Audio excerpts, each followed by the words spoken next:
ये किस्सा मुझे आज से 6-7 महीने पहले मिला था और लिखने वाली जो लेडी हैं, वो क्रिश्चियन कम्युनिटी से बिलॉन्ग करती हैं। तो ये लिखती हैं कि हमारी शादी को लगभग 12 साल हो गए थे।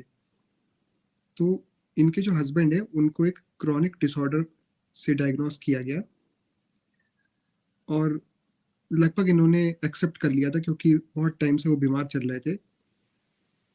तो इन्होंने एक्सेप्ट कर लिया था कि आइंद आगे जाने के टाइम पे डेथ हो सकती है हस्बैंड की। उन्होंने बेस्ट इलाज ढूँढा, बेस्ट डॉक्टर्स को दिखाया लेकिन कहीं पर भी कोई भी फ़ायदा नहीं हुआ।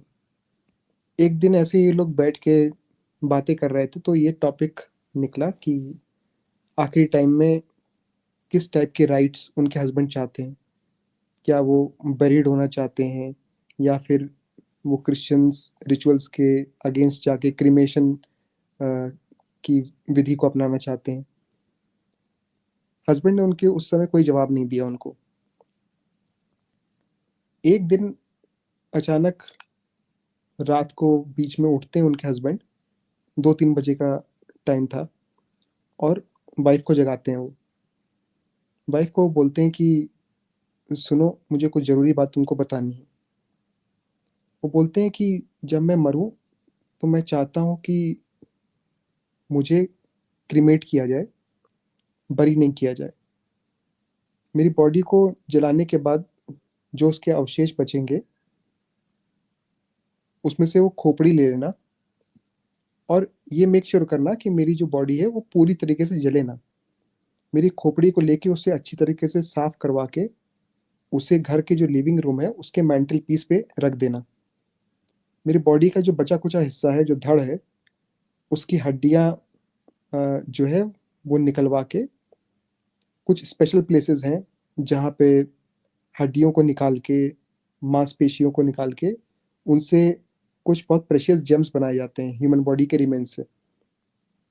तो उन प्लेसेस को मेरे बॉडी के पार्ट्स भेजना, वहाँ पे जाके कुछ डायमंड्स, कुछ जेम्स बनवाना। और मैं चाहता हूँ वो जेम्स उन्हीं उसी खोपड़ी के दोनों आँखों के सॉकेट में लगा दिए जाएँ ताकि मैं मरने के बाद भी उस घर को देख सकूँ जो मेरी जनरेशनल वेल्थ से मुझे मिला है।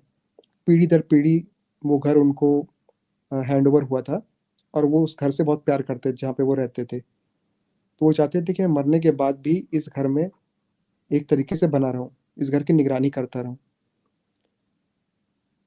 फिलहाल उस कहानी के जाने के बाद 1 महीने पहले ही मुझे वापस उस लेडी का मैसेज आया कि मेरे हस्बैंड अभी चल बसे हैं, कुछ दिनों पहले। उनकी फाइनली डेथ हो गई और जैसा वो चाहते थे, उनकी खोपड़ी को लेके मेंटल पीस पे रख के उनकी आँखों में वो जेम्स या वो डायमंड्स फिट कर दिए हम लोगों ने। बीते कुछ दिनों में उनको ये एहसास होता है उस घर में कि किसी के चलने की आवाज़ आ रही है आधी रात को। लिविंग रूम में एक आर्म चेयर रखी हुई है जिस पे उनको लगता है कि देर रात कोई आके बैठता है और ऐसा लगता है कि वो ऑक्सीजन मास्क लगाए हुए है और ज़ोर-ज़ोर से साँसें खींच रहा है वहाँ पे बैठ के। उसकी साँसों में एक तरीके की वाइब्रेशंस हैं जिससे लगता है कि वो आदमी बहुत बीमार है। उनकी वाइफ़ आके लिखती है कि हैरानी की बात ये है कि मेरे हस्बैंड को साँस से रिलेटेड कोई बीमारी नहीं थी। ना ही मरने के आखिरी वक़्त में उन्हें कभी भी ऑक्सीजन की ज़रूरत पड़ी। इतना उन्होंने स्टोरी लिख के मुझे पूछा था कि क्या आपको पता है कि ये क्या है मेरे घर में?